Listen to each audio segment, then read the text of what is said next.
Okay, so Garmin Pilot's like my favorite app of all time. I know, I'm an aviation nerd, but it's awesome because you can do so much with it. But there's a lot to it, and there's a steep learning curve to it. So if you clicked on this video, that means you want to learn it, so let's dive in. So one quick note before we get started. I use an iPad mini in the cockpit. It's like the perfect size for flying. It's bigger than a smartphone, but it's smaller than a full-size iPad. And I will be using it in portrait mode, so straight up and down. The app does work both in portrait and landscape mode, just the UI is just slightly different. So you can follow along in either kind of orientation. Just note that there may be a couple of different nuances if you're using it in landscape mode. So when you first open the app, you're going to be prompted to log in or sign into your Garmin account. So let's go ahead and hit sign in. If you don't have an account, don't worry, you can set one up. I'm going to go ahead and get logged in. Okay, so if you've just created an account, you're in luck because they give you a 30-day free trial of their premium subscription, which is awesome. So you don't have to pay $200 just to figure out how to use the app.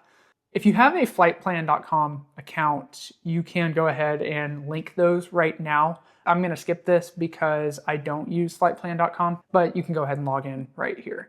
Okay, so once you get logged in or signed in, it's going to have the settings page open in the app. There is a setting that I want to bring up right away, and that's going to be on the General tab. If we scroll to the bottom, there's going to be this interface style. Now you can choose to either have a tab bar at the bottom of the page like here, or the home menu, which uses this home page for navigation up in the top left corner. Again, you can access the same features in the app either way. I'm going to show the home menu, which is kind of the classic style for the Garmin Pilot app. And I also like it because it very closely replicates the GTN or the GPS series layout where you go to the home menu and then you click on the app. So just my personal preference, you can do it either way. So the first thing that you want to do right out of the gate is make a pilot profile. Now it may prompt you actually at the very beginning to create one. And what you're going to do is you're going to hit add, and you're going to add your name, your phone number, your address, and then your certificate number, whether it's your student pilot certificate or any certificate that you have. Here you also have the opportunity to set up different minimums. So you can configure your VFR personal minimums for day and night, and then you can do the same for your IFR minimums. And then you can also set personal minimums for winds. So you can set a maximum net wind speed, a maximum gust, or a maximum crosswind component. And that'll just kind of give you a warning if you're looking at going to an airport where the winds are either exceeding your personal minimums or forecasted to exceed that. So after you've configured your pilot profile, let's step down one and add an aircraft profile. So to add a new aircraft, just hit add aircraft.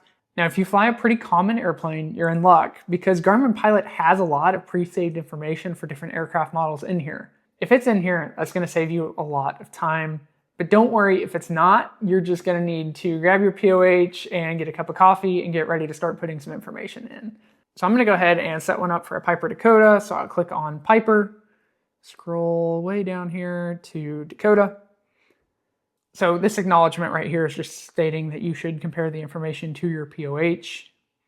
And then you can choose what type of information you want to import. So you have the basic data, performance data, and weight and balance information. And then for some aircraft, you can import the checklists. I know a lot of the Cessnas do, but not a lot of the Pipers do for some reason. So if you want to bring checklists in, you can check that and then just hit continue. Okay, so now we will want to go ahead and throw in some of the airframe specific information. The fuel will automatically populate to the default configuration, but if you have like tip tanks or something like that, you can override your fuel amount here. And then you need to add your empty weight and your empty CG straight out of your POH. So once you've got those fields entered, just hit done. And then it's going to bring us up to kind of the edit aircraft page where now we need to enter even more information. For our identifier, we will go ahead and add our tail number for this. I'm just going to put test 2. So you'll see here that there's a lot of information already populated because we did choose from a manufacturer's list. If your model wasn't listed in there, I would recommend probably click off of this video and click on my adding a new aircraft video where we go through step by step how to manually add a new aircraft. It'll probably just suit your needs a little more. And then once you get done with that, come back, pick up here. So there are some fields that are required and some fields that are optional. I recommend just take the time to go through and do this as accurately as possible. And then if you have any secondary colors, you can add another one. So say we're white and red. We are based in Bolivar. Has a constant speed prop. Our gear type is wheels. Maximum takeoff is 3,000 pounds, 235 horse. Here you have the option to subscribe to ATC proposed route notifications. So either turn that on or off based off of whatever your personal preference is. And then we need to select our equipment. So I know in our Dakota, we've got VHF, got DME, I've got GPS, I've got ILS and VOR. For surveillance equipment, we've mode S, ID, and altitude reporting. And then we've also got ADS-B in and out. And then down here, you do probably want to make sure that you enter your fuel amount at tabs. That's really nice for your flight planning section because then you can choose if you're at full or tabs instead of needing to manually type in that fuel every time. Now here with taxi fuel burn, you can give it just a fixed amount of how much you want to plan to burn on startup and taxi. So just make a rough estimate. What it's going to do is deduct that amount from your flight plan. Here you have the option to add survival equipment. I'm going to go ahead and add our ELT. And then for our ELT type is going to be fixed. Actually, it's going to be automatic fixed. And then it looks like we're good for the aircraft section. So now let's move on to performance. And this is kind of the sweet spot for being able to import the data from the manufacturer's list because all your cruise, climb, and descent data is pre-populated in there. You don't have to go through and manually add all the numbers from those tables, so that's great. Down here on these adjustments, you can go ahead and offset your airspeed. So if your specific aircraft has like some speed mods and maybe you cruise just a little faster than what the POH says, you can go ahead and bump that up. I kind of like to offset my fuel burn a little high. So estimate 5% more fuel just because like cruising at 11.4 is probably, they say it's 50 degrees rich of peak, but I don't get 11.4 when I'm 50 degrees rich of peak. So I just want to make sure I've got that buffer. And then here you select your defaults as far as cruising altitude and performance configuration. I like a lower default. Again, it's just a default configuration. You can override it at any time during your flight planning stage. And performance configuration at 70% is fine. So weight and balance is configured, but if you need to modify any of the information, you can click on the weight and balance screen here. I do have a dedicated video on how to configure weight and balance in the Garmin Pilot app, so I'm going to stop that right here. Lastly, you can select checklist binders, or if you have an existing aircraft that you just want to copy over the existing checklist, it'll be here at the bottom, so you can copy those checklists over. And then once you're done, you can hit save. Okay, so now we've got our pilot profile and we've got our aircraft profile set, so we are good and clear to start using the app and start filing flight plans. So for general usage on the flight plan, we're going to start in the map screen because that's probably where you're going to spend most of your time. Like I showed you earlier, we do have the home button up here. If you have your app configured this way, here you can access any section of the app right from this home button. It's always available, which is really nice. Right next to it is the Direct To button. So if you just want to fly a simple point-to-point route, say we want to go to Stockton today, hit Direct To, hit Activate. Now we've got our magenta line taking us to Stockton.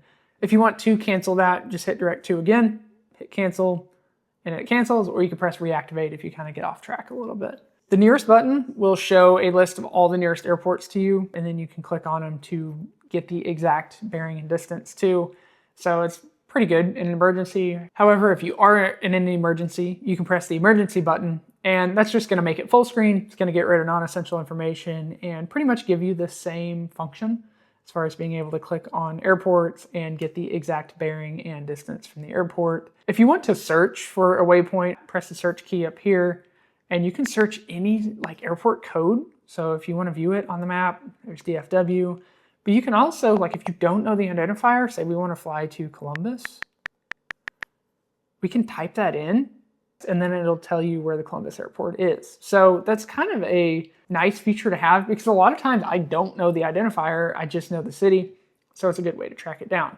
And then the last thing on this top row are these three dots up here. And this have some dynamic settings here. So these are settings that are specific to the map screen in this top quadrant. And then these tools down here at the bottom are always the same regardless of where you are in the app. So if you need to quickly adjust your brightness, or if you want to, I don't know, view any alerts, whatever, you can access that here. Now you do have this navigation bar up at the top, which shows pertinent flight information, and they are configurable user fields. So you can click on them to choose any field that you want. I've just got them in their default configuration right here. Other than altimeter, I think it's kind of a nice feature because it just pulls the nearest altimeter from the closest weather reporting airport. So then if you ever have a question of what your altimeter setting should be, there it is. Now for basic navigation on the map, it's going to work just like, say, Google or Apple Maps on your smartphone. You can use 2 fingers to zoom in or out. And then a cool feature that I like is if you want to measure the distance between 2 waypoints, press 2 fingers on the screen and it'll pull these little arrows up so you can point them down, and it shows you how far they are and then about how long it would take and how much fuel you would burn in the aircraft that you have selected. Now I am going to go ahead and make it full screen so we can see it a little better, but tapping on the map anywhere opens up what they call the multi-function wheel. And that is a dynamic wheel based off of what's underneath it. So there's more information, say if you click on a Class Charlie airport over just a regular non-controlled airport. And in that control wheel, you can access a lot of information. So here we are over Springfield. If we want to view a quick glance at Springfield's airport information, we just click on it there. If we want to see what the airspaces are around it, we can click on it, and then we can even click on the exact airspace in the list and it'll highlight it on the map. So it'll show you exactly what airspace it's talking about. And then even center frequencies. So it shows you what center coverage is in this area and the associated frequencies below. Like I said, it's extremely dynamic. We can click on obstacles and view NOTAMs related to obstacles. We can go direct to a specific point, or we can come here and add a user waypoint just based off of wherever we click on the map. So it's very dynamic. It's super, super handy. Now, the most powerful part of this map outside of using it for navigation is going to be the different layers that you can turn on. So there's a lot of options.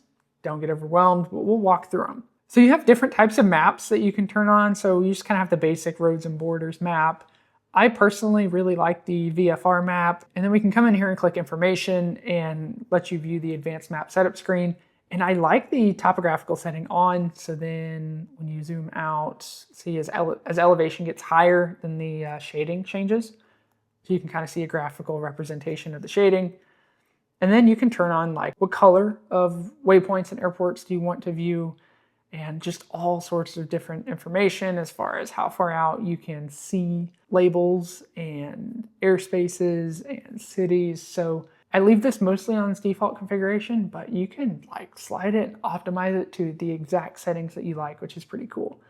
If you get it too messed up, you can click Restore Defaults in the top left-hand corner, but I'm just gonna hit done, and then it's gonna save our map preferences there. So here you can also view, say, an IFR map, or if you want to download the OpenStreetMap file, you can view that here. I don't have it downloaded and don't think it's worth the space, so I'll just stick with VFR.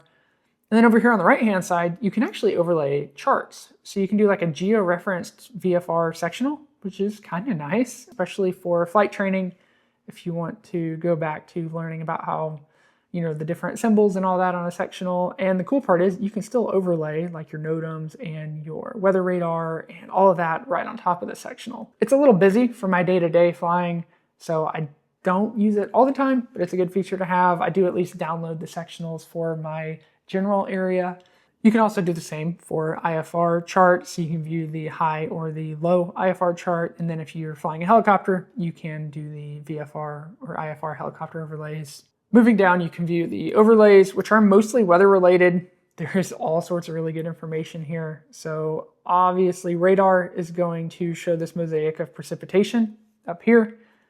And you can choose your source. I'm only connected to the internet right now, so I only have internet sources.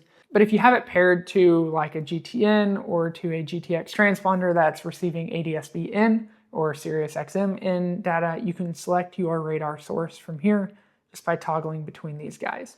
You can overlay lightning if you would like to view that. It does kind of complement the radar well. It doesn't give you a whole lot of good information without the radar overlay, but it is an option. You can view the terrain data, which is a little busy for my taste. You'll see that there's a dedicated terrain screen that I prefer to use, but if you like terrain data on your main map, by all means, use it. The map annotations is kind of unique because it'll allow you to draw on the map. So if you turn that on, click down here on page 1, now you can like scribble all over the map, choose your pin, you know, write whatever you want, and then you can save this later. It's all like geo-referenced, so it stays with that area on the map. I don't know, I don't really have a good practical use for it other than like flight training. If you wanted to kind of show somebody something, circle some airspaces, you could do that, and then you can just quickly turn the annotations on and off and it saves them so you can come back to them at any time. The live track log is going to leave like breadcrumbs behind you as you fly, kind of like GPS on a boat would. The other thing I really like is the clouds overlay. So you kind of have two options. You have the visible clouds and you have the infrared clouds. Infrared always gives kind of a more dynamic range, allows you to see the clouds better, I guess, is a videographer's perspective on that. But it's really nice because you can get just a good visual representation on, hey, do I have to deal with clouds today, or is it sunny at my destination? Obviously, you can look at the METARs and stuff like that. You can view traffic information. So Garmin Pilot did just recently add where you can view internet traffic. So it does get a little busy, but you can view information about different targets. You can view their track, where they're going, the aircraft type. And then obviously, if you're in the cockpit connected to an ADS-B in source, then you can view ADS-B traffic. It's not going to show you all these targets for such a big section, but it is going to show you, like, I don't know, 25 nautical miles, something like that. More than enough range to avoid traffic in the area. You have this option to overlay graphical NOTAMs, which does make the map busier, but it is excellent for making restricted airspace, MOAs, TFRs, all of that just vibrant and sticking out. And then if you want to view any information about the NOTAM, just use the multifunction wheel to view that NOTAM information. It'll highlight it on the map and give you the text-based NOTAM. I love this feature. Like, this is really not something you can get anywhere else, but probably for flight. So good. I like to leave it on, keeps you out of trouble. And then also this NOTAMs feature turns on these kind of obstacle warnings. So it shows you like all the towers that don't have functioning lights, anything like that. So TFRs are enabled and disabled through here. So I don't know, Kansas City probably has a TFR. Yeah, so here's our TFR showing up as blue, showing the information at Arrowhead Stadium. It even shows like who's playing, which is kind of cool. I wish it would do like a live update on the game so I could check on my Chiefs, but maybe one day. You can enable obstacles here. So again, another feature that makes the map really busy, but if you want to see every single obstacle in your area, there it is. And then clicking on it with this multifunction wheel, it's gonna highlight the obstacle a different color based off of your relative altitude. So I'm on the ground, so it's red, but if I was above it, it would show either yellow or white, which is kind of cool. That's another one. It's too busy for me, so I leave that off unless I'm wanting to incorporate obstacles in my flight planning. I'll show you when we look at the flight profile. That has a pretty cool obstacle feature in it that I use for avoiding obstacles. If you're in Civil Air Patrol and want to use the grid, you can overlay the cap grid here. If you're not, you're probably not going to use it, so that's that. And then lastly, you have these weather overlays here on the right-hand side. So you'll see that like all of the weather reporting airports have the identifier and then the color based off of their conditions. And then you can click on them to view their weather like we showed earlier. But what you can do is you can come here when you click on station ID and it'll show different information. So it'll overlay all this different information. So if you want to know like what are the wind speeds by region, it'll show that there. If you want to view the altimeter settings, like whatever you want. I normally just leave it on the station ID because I kind of know the identifiers, the airports around my area. However, you can change that. So this is currently pulling METAR data, but if you want to view the TAF, you can change it to TAF, and then you can adjust your slider right here to change the color of the airports for the different forecasted times within that TAF. And then you can do the exact same thing for the model output statistic, which is going to be a 72-hour forecast. And you can do the same thing where you just drag it and it changes the colors based off of whatever data source you choose. You can also choose to overlay icing information. And then when you do that, you have a couple of options here. You can choose your severity plus super cool large droplets, and then you can give it a probability figure to kind of filter out low probability icing, or you can just look at probability as an aggregate. But it's important to note when viewing icing, you need to select an altitude layer.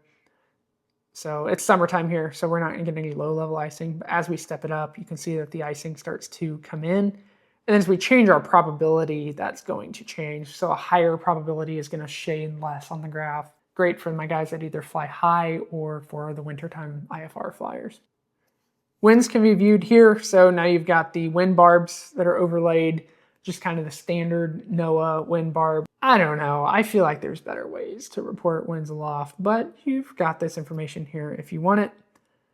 And then you can view airmets and sigmets. So that's going to throw these obnoxious shaded areas on the map. And then once again, if you want to view more information, just come here, click on the airmet, and you can see there's like mountain obscurations over here in the Smokies. PIREPs are another good one that you can view pilot reports in the area, and you can adjust the age. So here, like we had it on 15 minutes, you can go all the way back to 6 hours old, and then you can view the PIREPs and click on them to view their information. So you can also choose to overlay fuel prices. You can use that to scope out good fuel, especially like closer to the cities or down here in Florida, where there's just huge variation in fuel prices. Then you can kind of hunt out who has better fuel on a map view, as opposed to having to just know all the airports in the area and check AirNav for every single one. Now, it's probably worth mentioning that the columns on the right-hand side of this weather information is mutually exclusive, so you can only have one type of information turned on at a time, whereas these overlays over here, you can have as many as you want. So I guess if you want my preference, this is probably how I like it configured. So I like the radar, breadcrumbs, clouds, NOTAMs, TFRs, and then the METAR over here on the right-hand side, or I'll turn this off. Again, up to personal preference. The more you use the app, you'll probably develop an opinion. So if you don't have one now, don't worry, it'll come. Moving on to filters. Here we can like filter out different types of airspace. So if we have a flight plan, you can activate this to filter out any airspace that's above your flight plan or your planned altitude. And then there's a buffer here. So anything 1,500 feet above your planned altitude, it'll hide, just make the map a little less busy. Dynamic airspace rendering is going to be a lot like the smart airspace feature on the GTN series, where it's going to emphasize airspace that is more pertinent to you, and then it's going to de-emphasize or reduce the opacity of airspaces that are either not along your route of flight or too far above or too far below your current or planned altitude. You can do the exact same things with NOTAMs as far as hiding different types of NOTAMs and then hiding them based off of time. So I currently have it set up to show me NOTAMs within the next 24 hours, but you can increase or decrease that figure however you want. And then the same thing with your traffic filter. So normal is going to show targets 2,700 feet above and 2,700 feet below. Unrestricted is going to show all targets. Above is going to show people 9,900 feet above, 2,700 feet below.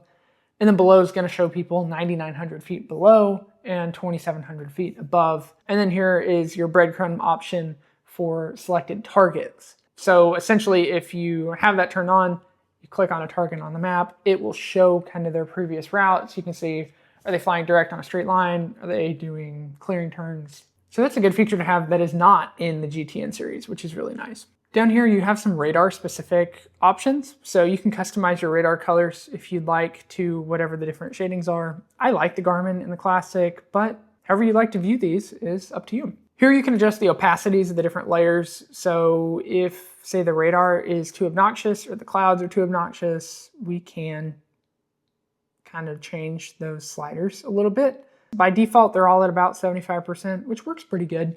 So here you can view your own ship settings. So you can select the size of your own ship here. Keep in mind that regardless of whatever size you have configured, the very, very tip of that aircraft on the map is your current position. You can turn on a track vector and you can make that a function of time or distance if you'd like to kind of visualize your crab angle. And then if you want to view your range rings, you can do that. So that's gonna put some rings up so you can quickly view those. And then you can either make them like dynamic based off of your zoom level. So you see they'll change as you zoom, or you can make them at a set interval, like a fixed interval, so then they don't change as you zoom. You do have the option to display your glide range ring here. So when you're flying, it's going to show a ring of how far you can glide based off of your altitude and the aircraft profile you have selected.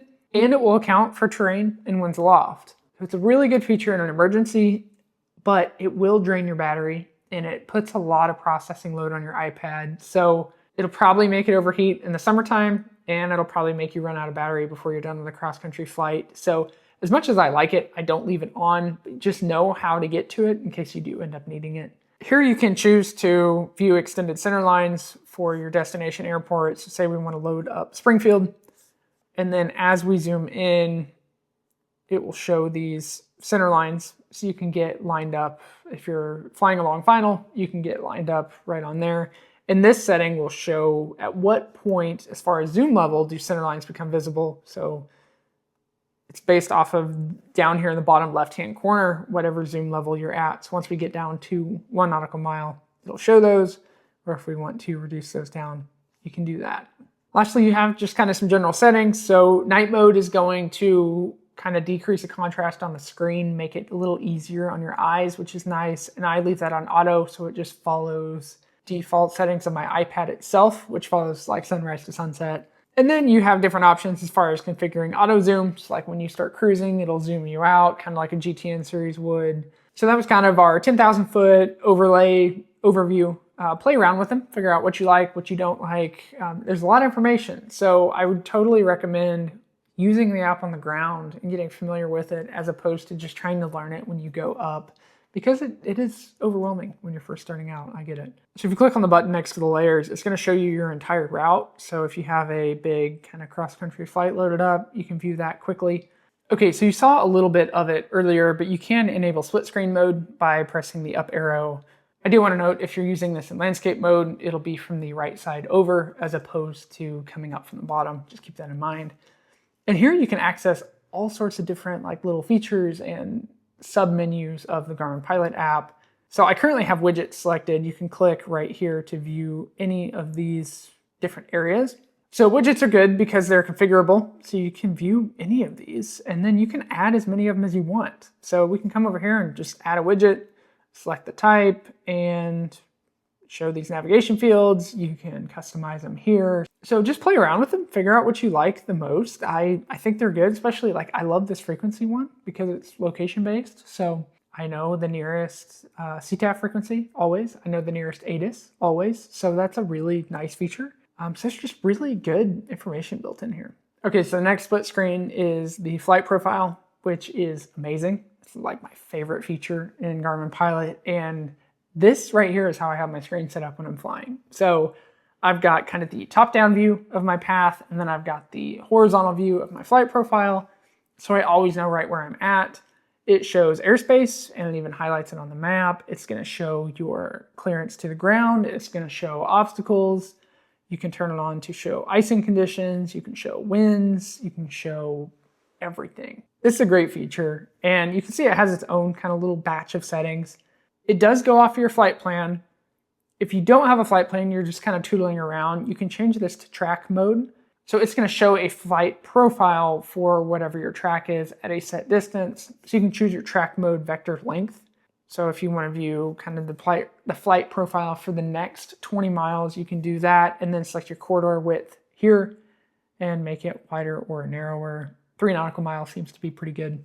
And then if you leave it on auto, it will just default to, if you have a flight plan, it'll show you the flight plan. If you don't have a flight plan, it'll show you track mode. It seems to work pretty well.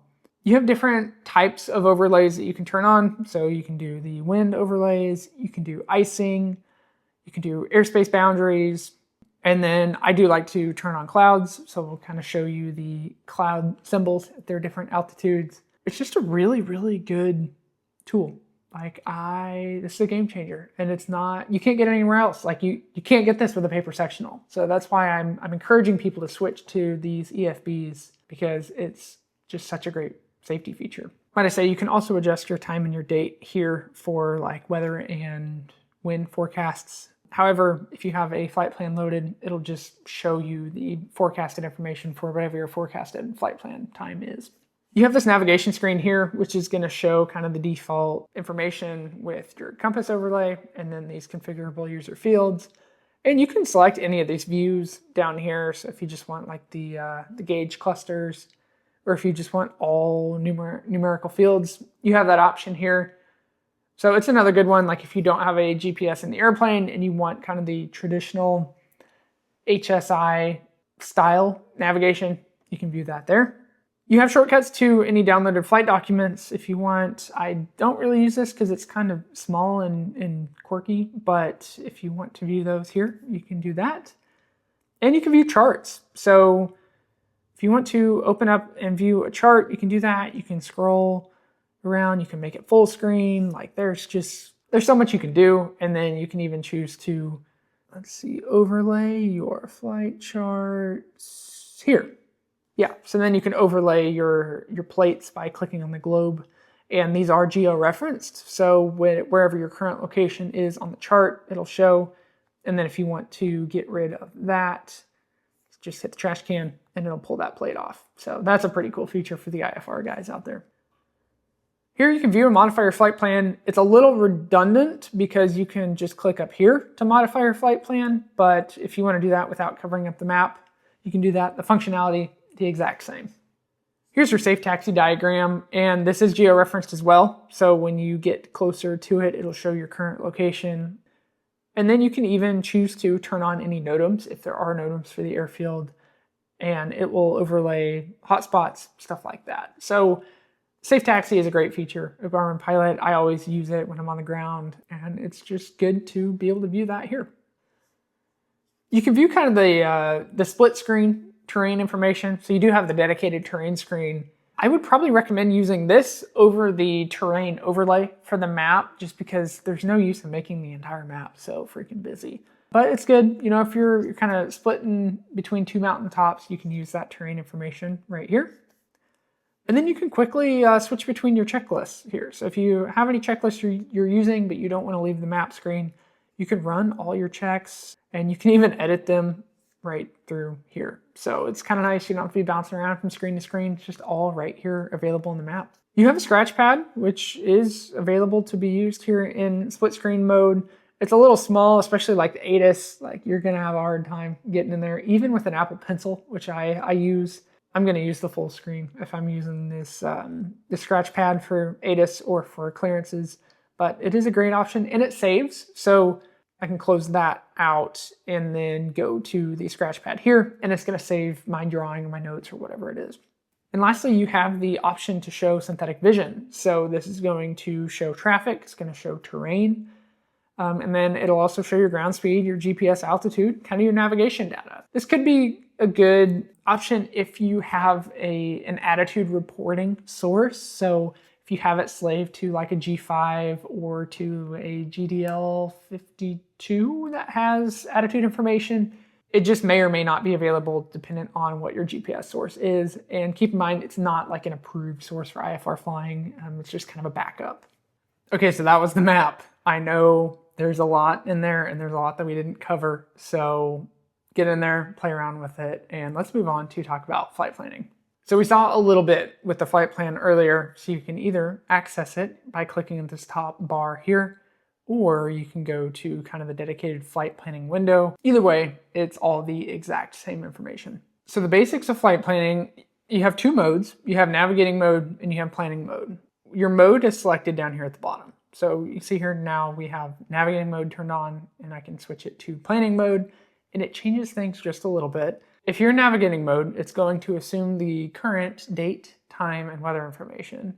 If you're in planning mode, it's going to show the information based off of the date and time that you give it. So now it's going to be showing us the forecasted winds, forecasted weather, all of that for 5:30. Whereas if we had this on navigation mode, it would just show us the current information. This is also can be overridden when you go to file, but this will also write to the trip planner if you want to end up filing this. So here we can select the aircraft that we're going to fly. So it's going to automatically import the performance information. So we'll just choose 29 Hotel. And then let's go ahead and move on to selecting our origin. So we'll start this flight in Bolivar. And then say we want to go to Branson again. So we'll go to KBBG. No. There we go. And then any in-route waypoints is going to be how you want to like alter your flight pattern. So say we want to fly over Springfield downtown, we'll go to 3 Delta Whiskey.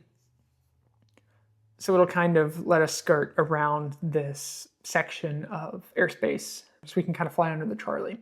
So now that we've got that, now our route information starts to populate and we can select an altitude.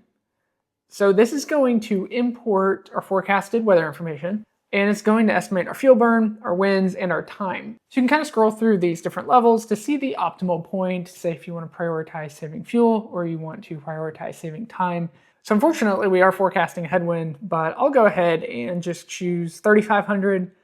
So you can see like we save half a gallon of fuel if we'd fly at 1,500 feet, but I'm not flying 300 AGL all the way to Branson, so 3,500 it is. I might also mention you can select VFR, IFR chunks, and then east and west will automatically populate, but if you want to override it, you can do that. And this is just great for what would be 5 calculations. Doing it on paper is 1 selection of an altitude in the app. So I absolutely love this. Now you can really optimize this flight plan. So if you want to start with a departure procedure, click on procedure up here. Now, Bolivar is just a non-controlled airport, so we don't have any departure procedures, but you will be able to select that here if you're flying out of a Bravo. But you have other actions. You can view information about the airport. I really like to add an origin runway. Say we have to take off runway 36. It's going to automatically build in our standard rate right-hand turn. However, it goes against traffic pattern because we're left traffic in Bolivar. So I would be careful in that suggestion, but it will kind of offset your routing. Go ahead and we'll just plan runway 18. Now, once we choose 18, it's going to show us flying runway heading for a little bit until we reach, say, pattern altitude, and then it'll show us turning on course. Say we're going to skirt around the Charlie, and the Charlie is going to be what, 2,500 feet on the bottom end.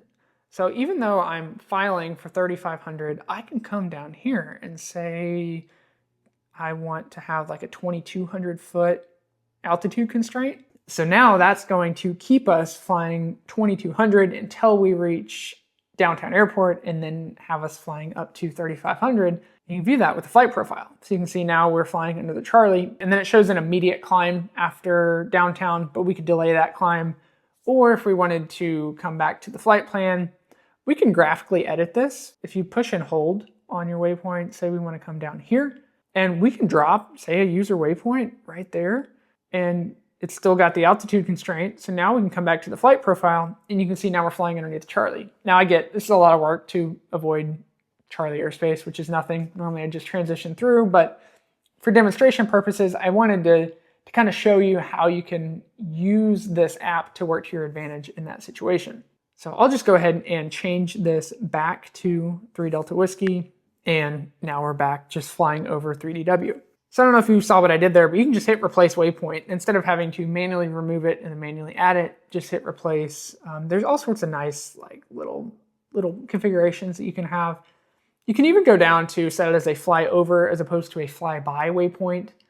So a flyover is going to require the aircraft to fly over the field or that waypoint prior to initiating the turn, whereas flyby waypoint, you'll be midway through the turn by the time you reach the waypoint. Doesn't really matter as much for the VFR guys, but maybe for some arrivals or departures or IFR procedures, you need to specify flyby versus flyover, so you can do that option here. And then we have the exact same thing for our arrival airport. So if we want to load an approach here, we can select the approach. Say we want to do the RNAV runway 14, vectors, we can load the approach in. Now you will need to delete this as a flyover airport. Okay, so now we've got, say, our loose flight plan pulled in. Now we can go to the performance tab. We can choose kind of how fast we want to cruise. Say we want to do 75% power. And you can see these fields over here on the right-hand side are dynamic. So it's going to update our time and our fuel requirements based off of the power setting and just give us some preset settings. And then you also have kind of some modifiers here. So if you have the wheel pants removed, you can go ahead and turn that on. And it's going to go ahead and plan for a 6% reduction in cruise speed. So that's really nice. And this was automatically built in just from importing the Dakota. You can manually add these modifiers to your aircraft profile too. So I don't know if you have like a drop tank or spray equipment that slows you down, whatever it is, you can go ahead and modify that where you can just quickly turn it on and off. You can view your nav log here, so it's going to show all the different waypoints that you can fly over, as well as any altitude constraints that you have loaded. And then for the trip, if there are any warnings like NOTAMs, you're going to fly through a TFR, restricted airspace, it will show these here and give you an opportunity to modify them. So that's a very nice feature. Okay, so once we've got this all in here, you can hit this share arrow and share the route data with somebody else in Garmin Pilot. Or you can view your nav log. So if we say we want to print it. So now it's going to show us our nav log, and it's going to make this PDF file. It's going to show what waypoint we fly over at what altitudes and our winds aloft information. So you can either print this off, you could save it to your files.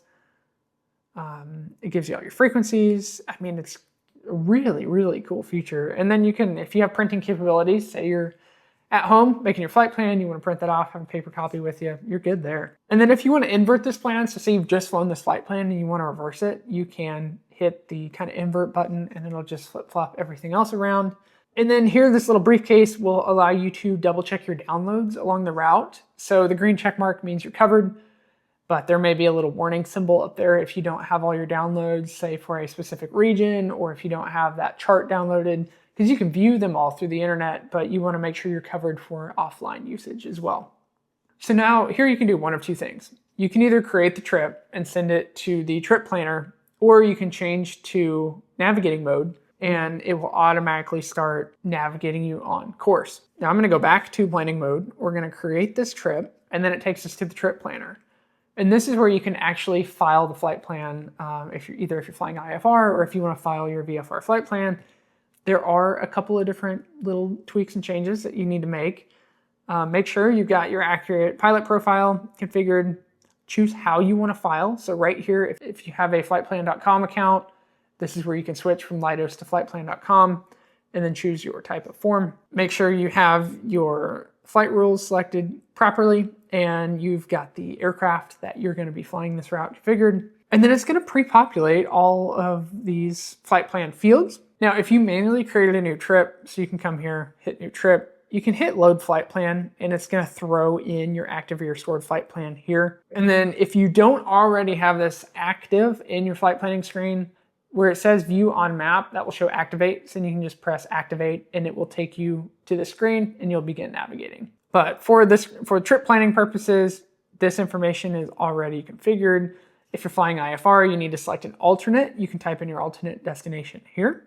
And then you can also override any of these. You can override your cruise, override your performance. It will automatically update your fuel required right here last minute. So if you need to make a last minute change due to weather, due to ceilings coming in different than forecasted, whatever, you can do that. You can even come in the fuel planner and you can estimate, type in your current fuel, say how you want to start. It'll show you the current cost based off of where you're starting. So it's going to say, my fuel bill is going to be $72 to fill up. And then it'll show you your reserve information. So that's a great feature. Okay, so then your nav log is going to be the same as before from the flight planning screen. And then when you're ready for your weather briefing, you don't need to call flight service. Just hit the brief tab, hit refresh, and it's going to make you a customized PDF briefing for this entire route. Amazing. I absolutely love this feature. I never really liked calling flight service, and now you don't have to. So you can select the type of briefing here. So if you want a standard, I typically get an abbreviated and it's just fine. But look, it makes this dedicated briefing document, table of contents and everything, showing everything pertaining to your route. I mean, you've got your stationary charts, you've got forecasted conditions along the route, you've got PIREPs and AirReps. It shows TAF information, winds aloft. I mean, it is incredible, the amount of information that you have here. And if you want to save this, it's a PDF or share it with somebody else, you can do that here. And I love this feature. I don't know when this came out because I took a break from flying for a while, but this is awesome. And then lastly, you can configure your weight and balance information for your flight plan right here. Now I'm going to cover weight and balance in a little more detail, but you can see we have a load sheet. So we can edit that load sheet. We can add people. Say we want to pull that up. It's going to automatically import your fuel and it's going to import your in-flight usage. Here on the envelope, you can view your takeoff, your landing, and your zero fuel configuration. And then this is nice because it's compliant for commercial operations. It's going to make you a load sheet. So you can share that here, print it off, file it. And then once you have all this information ready to go, you can hit file. It warns you like, hey, this is legit. And then if you want to file it, just hit file. And then you'll be ready to call flight service to activate whenever the time comes. So that's how you file a flight plan in Garmin Pilot. It's super intuitive. You don't have to call anybody. It is very, very nice. Okay, so we've covered like the guts of Garmin Pilot. You can stop here if you're bored and effectively use this for navigation. But I do want to cover some more features and go through all these different kind of apps built into Garmin Pilot. So the documents page, we saw kind of a brief overlay of that in split screen mode, but this will allow you to view like downloaded documents from your iClouds. Like I have a PDF checklist that I made in Excel for the Dakota. I have a backup here. I have a paper one that I carry in the cockpit, but I can view this PDF here at any time. And that just syncs with my files in my iCloud. You can also like sync it to your Dropbox or sync it to your OneDrive or local documents here. I don't keep anything locally on my iPad, so we can't view those. The other thing I like about documents is you can download, come to the catalog, and you can view like the aircraft profiles were pre-downloaded. You can view some pre-downloaded documents here. So like these FAA handbooks are 100% free. So you can view these, like the aircraft flying, or sorry, this is the weight and balance handbook. But like if you want to add the airplane flying manual, click on aircraft logbooks, airplane flying handbook, it'll download it. I mean, it is awesome. So like I said, there is a pretty good catalog of just different charts, Garmin manuals. If you have Garmin avionics in your airplane, throw the GTN pilot's guide in there, throw your transponder operating manual in there, just so you've got it. It's cool. I could talk about this forever, but I'm not gonna bore you anymore. So from documents, we'll move to the airport information screen. So you can access this information through the map, through that little window by clicking on it. But if you want to view full screen information about the airport, you can come here. I really like this. Flying around, you want to figure out the frequencies, the weather, the airport, any of that is all available here. Just generalized information. You can view frequencies, you can view field elevation, traffic pattern. The runway orientation can be viewed here. And then you can even overlay the winds. So it'll recommend, based off of the current data at the closest weather reporting station, what runway to land at. So it's recommending runway 18 today. So you can view charts here. You can view either flight charts or smart charts for the airport. I'm not going to go into the specifics because there is a dedicated chart screen, which we'll talk about, but you can view everything for that airport. FBO information and their services are available here. And then you can view the current weather. So you can view METARs, TAFs, model output statistic, winds aloft, and whatever the forecast discussion is. And then any applicable NOTAMs for the airfield or nearby, you can view those. And then you can even click here to view that exact NOTAM on the map, which is pretty nice. Okay, moving on to charts.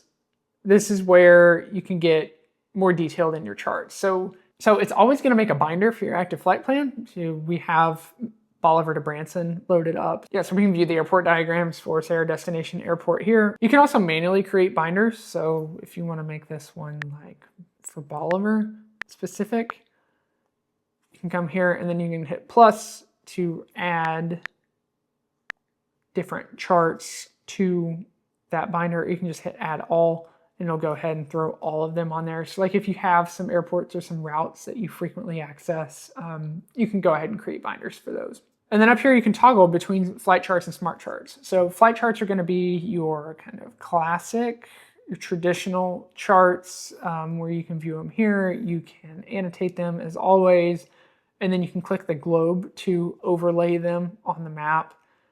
Or you can view smart charts, which are newer, but the cool part about them is they're kind of their own screen. So instead of navigating on the map when shooting this approach, you will navigate through here and it'll show your current location. Like you can see I'm way up here in Bolivar. It'll show your current location. And the cool part is you can choose your transition. So you can filter out, this is not a good example. So here you can choose your transition. So if you're shooting just one very specific transition, you can filter out everything else, or you can choose vectors. So you can really tailor what you view on the chart to your exact scenario right there. So you're not having to filter out any unneeded information. This also allows you to choose whatever category you're going to be shooting, or like whatever category aircraft you're flying. And then it shows kind of your vertical profile, your steps to descent here at the bottom. I've said this before, I'm not an IFR certified guy. I will get there one day. So I'm kind of going to stop here before I make myself look like too much of an idiot. But from the IFR guys that I do know, they really, really like smart charts. So moving on from charts, we'll click on the weather imagery section. And this is where you can view like the standard NOAA or National Weather Service static charts. So you do have kind of the dynamic overlays on the map, and then this is where you're going to view the traditional kind of static charts. And they are filtered by a couple of different ways. So you can create favorites, but you can also view them by hazard. So say I want to view just icing information, or I want to view just turbulent information, or you can go by region. So If you start by hazard, it's going to show you all of the turbulent charts, and then you can even refine down to a location. But if you start with location, now you can come to say USA. We want to view, I think we're north central, and then it's going to show you all the charts, and then you can even filter even further. So say I only want AirMet turbulent charts for the north central region in the US. So you can really filter it down, and it makes it super handy. And then you could also use these arrows here to change through the forecast periods. Or if we go back, like let's say we want to view icing information for US, you can select your altitude chunk here, and then you can select your forecast window here. So what would be like 100 different charts where you have to find the exact one, here you can just select these fields and it's automatically going to show you that chart. So it's a really handy feature to quickly access the chart that you want. And then you can also go directly by product type. So if you know exactly where you want to go, say I want the surface analysis for the continental US for the next 24 hours, here it is. If I want to back up and view the current prog chart, I can do that here. These are static, so they're not going to have your location on them, but you can zoom in, you can pan around. They're pretty good. So I don't use them in flight, but I use them in my flight training. I actually don't think you can get these through ADS-B, so you can only get them through Wi-Fi. But it's nice because you can view these straight through the app. You don't have to go to the National Weather Service website. Okay, so let's move away from the weather imagery and move on to the scratch pad. The scratch pad's a pretty cool feature. I mean, we saw a little bit of it earlier on split screen mode. I'm kind of in the middle on it. What I'm gonna do is I'm gonna fly with my Apple Pencil and see if I use it more. I still prefer a pen and paper if I don't have my Apple Pencil with me, but if you see here, I can just magnetically attach it to the side of my iPad. So that may make it a little better, like as opposed to needing to keep a separate pen and paper, I can just keep my Apple Pencil stuck to the side of my iPad, and then I can write just a little more precisely with it, especially like with the ATIS page when I need to come in and write much more fine. I think this will be more useful. So I'll be honest, I don't use it a whole lot. For my IFR guys, they may like the clearance page, and it's a little bigger, but it has a purpose. And I'm gonna make a video about using an Apple Pencil in the cockpit and kind of dive into this in a little more detail, because I think it's a good option for flying in the 21st century, but yeah, that's where I'm gonna leave that. Let me know if you guys like the scratch pad, how you use it. I just don't use the blank pages that much. And if I do, I can get like 4 things on there, whereas with a actual pen and paper, one page will last an entire day's worth of frequency changes and headings and all of that. So now let's move on to the dedicated terrain screen. And this is where I talked about earlier how if I'm going to view terrain information, I'm either going to do it through this screen or through the split screen mode, not on the map overlay. You can zoom in and out. It's got these range rings on here to kind of show how far you are from the terrain. And then it's just automatically going to show the shading based off of your altitude clearance. Now, I am on the ground, so obviously everything's going to be red, but it will change as you climb. And it's got this legend down here. So anything black is greater than 2,000 feet of separation. Green is 1,000 to 2,000 feet. Yellow is 1,000 to 100 feet. And then red means you have less than 100 feet of vertical separation. So it's a good feature to have. And then if you want to change the view mode from arc to 360, you can do that here. It's a nice page. So next up is going to be the traffic screen, which I can't show you because I'm not connected to an ADS-B traffic source, which is unfortunate that it won't let me use it. But I will overlay some screenshots of somebody who's using it. You can tap on a target to view information about that target. You can view like their altitude, aircraft type, their tail number, their closure rate. You can adjust your altitude filter, so you can filter out targets that are too far above or too far below you. And then you can change the motion vector from relative to absolute. An absolute vector is going to show a vector of the target's movement as they appear on the map, whereas a relative vector will show a motion vector in the direction that they're moving relative to you. The best way I can explain this is if you are overtaking an aircraft. If you have an absolute vector turned on, they're going to have a vector directly in front of them. Whereas if you have a relative vector turned on, the vector is going to be behind them, even though they're still traveling forward because you're overtaking them and you're closing on them. I prefer an absolute vector because relative kind of wigs me out when I see a vector coming straight towards me, but it's up to personal preference. Like I said earlier, you do have to be connected to a traffic source. You have to be connected either to like a GTN, a GTX transponder, or a GDL portable unit, but it is a great feature to have. I actually prefer to use my iPad for traffic avoidance over the GTN screen anyways. Okay, let's move on to our next section, which will be checklists. So a checklist is going to operate in binders. So I would typically probably just make a binder for every tail number that you fly.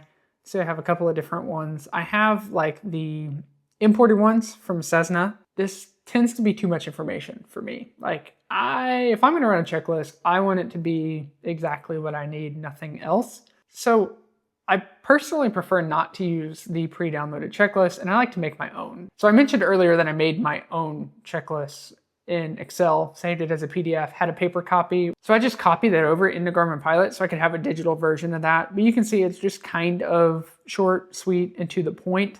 So I have my types of checklists here on the left-hand side, and then we have the actual like action items on the right. And then you can click on them individually to check them as complete, or you can just hit check next item in the bottom right-hand corner, and it'll just let you run through the checklist super quick. The cool part about these checklists is you can make them dynamic. So like when you check off the last item, it'll automatically take you to the next phase of flight. And then like, for example, my taxi checklist, I have it when I have it completely checked off, I can open Safe Taxi. But then I can use the Safe Taxi diagram to taxi. When I'm done, I can hit done. And now we're ready to do our run-up check.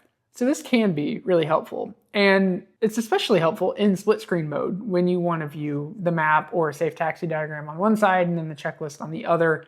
I like the fact that they turn green as you check them off, and then it checks off that specific section. I will say if you've made a checklist for like a rental airplane or something, you want to share it with somebody, you can open up that binder and share the checklist as a data file and share it with somebody else in Garmin Pilot, and then they can import it. Now, if you want to create a new checklist, then you can hit Add Checklist Binder, choose an existing aircraft manufacturer's checklist, or you can create a new binder.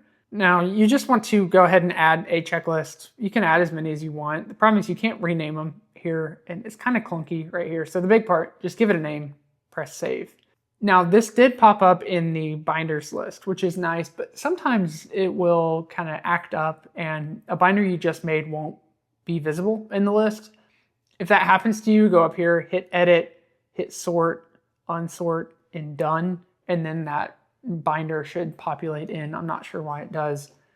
But when you do that, you can open it up and click over here on the right-hand side to Edit, and now you can start to create this checklist. We have our title, which, yeah, we'll just make it like pre-flight.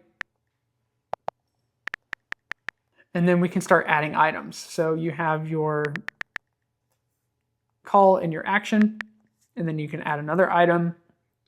And then you can change what this action is. So sometimes you can make it a note. So that'll just put like a piece of text in the checklist.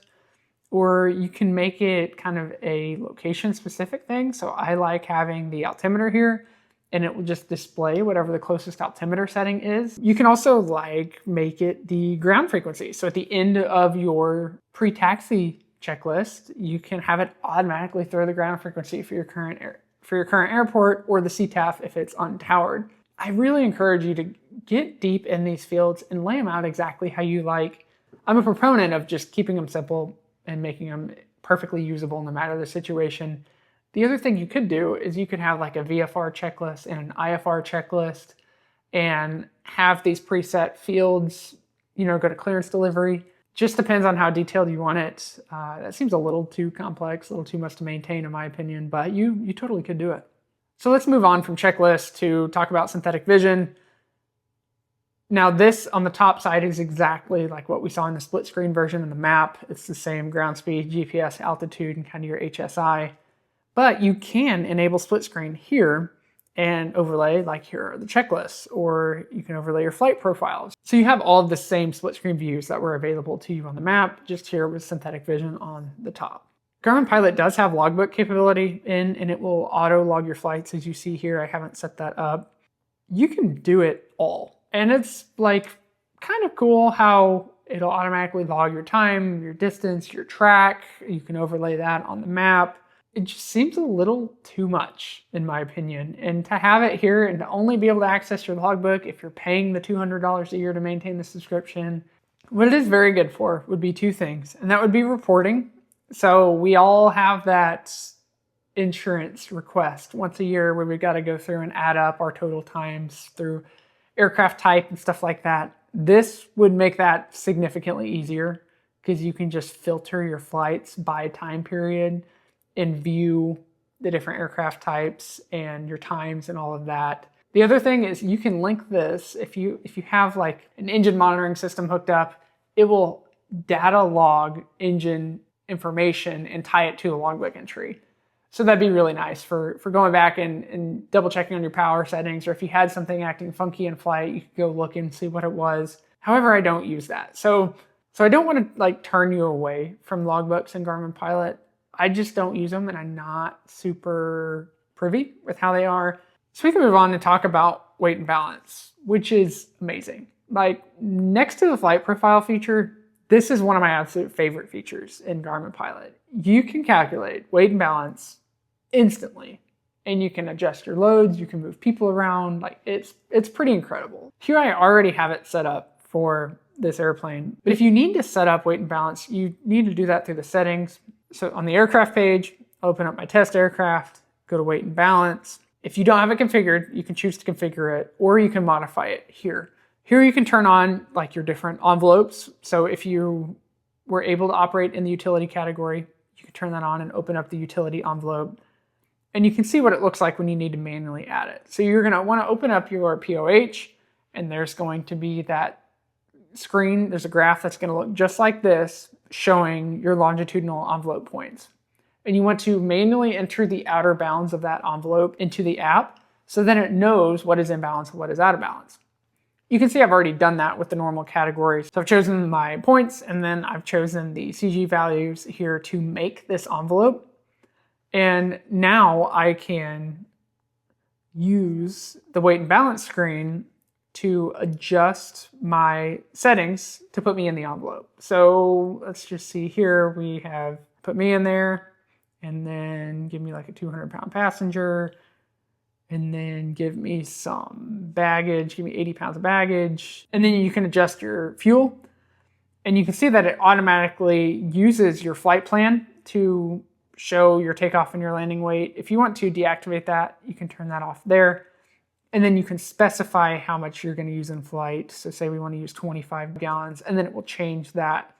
So over here on the envelope, you can see you have your takeoff position, your landing position, and your zero fuel position. So with our current weight, we can run this thing clear out of fuel and still be within CG. So that's really nice. Say we want to play around with adding a rear passenger, we can do that. And you can see all of this in real time, whereas it would be a manual calculation otherwise.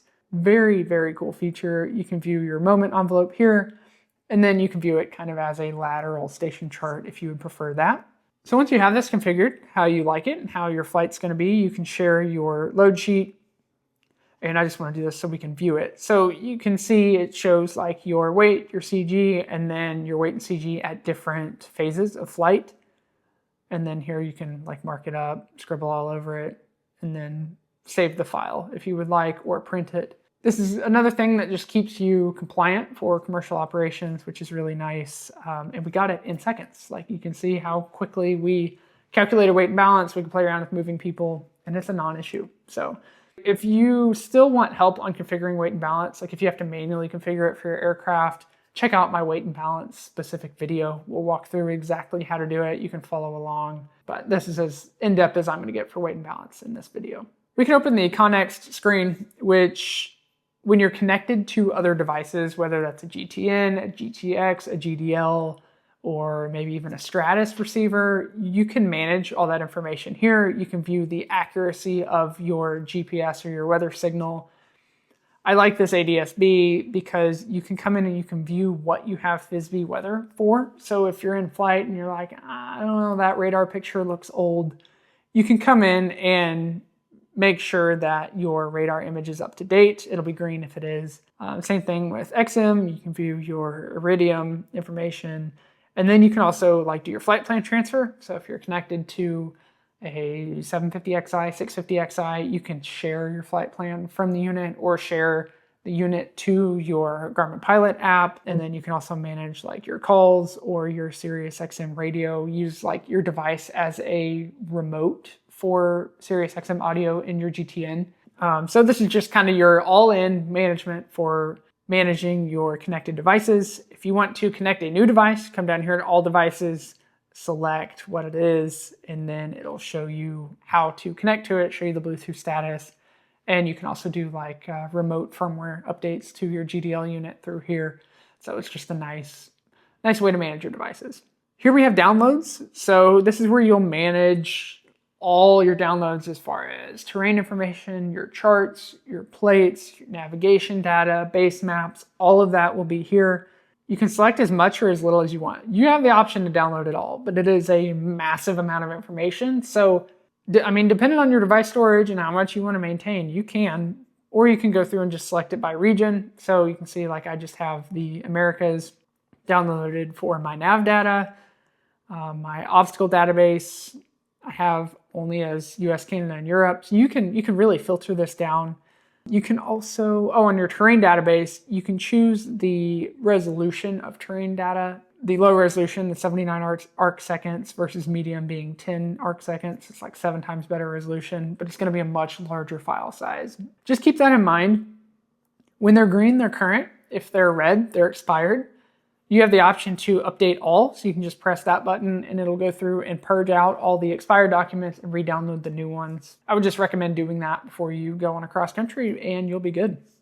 If you want to delete all and start over, you do have the option to delete all as well. And then you can view your device storage here at the bottom. So the last thing I want to run through is some of the settings. I'm not going to go through all of them, but there are some that are going to be pertinent and may be handy to you. So the first one being the theme. So you can choose between light and dark theme here. And then you can choose the colors for your flight conditions, because I know a lot of people don't like Garmin's flight conditions colors for some reason. So you can change those, but I leave them on standard. Automatic safe taxi is going to automatically pull up a safe taxi diagram when it senses that you've landed. Down here under runway preferences, you can select your surface type and your minimum length. So this will let you filter out grass strips, or it'll let you filter out short strips on the like nearest and recommended airports, say for like an emergency page. So if you're flying a citation, you want to put a minimum of 3,000 feet, whatever in there, it'll filter out all the little piddly airports that don't matter to you. You can manage user waypoints here in the user content page. So you can see where we can make a user waypoint using the multifunction wheel. You can manage those waypoints here. Alerts can be configured. So reminder alerts will be nice, like a reminder to switch tanks after 30 minutes, something like that. Or you can even make them location based. So those can be set up here. They'll just kind of pop up in your little notification center for the app. If you want to use Jeppesen charts, you can log into Jeppesen here and choose to download those instead of the flight charts. Okay, so that's it. That is kind of the basics on how to use Garmin Pilot. I thank you for watching this video till the end. Keep in mind that if you do want to learn kind of some more in-depth information about some of these videos, view my Garmin Pilot playlist on my channel to view, advanced aircraft setup, weight and balance configuration, how to use checklists in even more detail. I just didn't want this to be a 3-hour-long tutorial. So I thank you for watching this video till the end. You guys fly safe, and we will see you in the next video.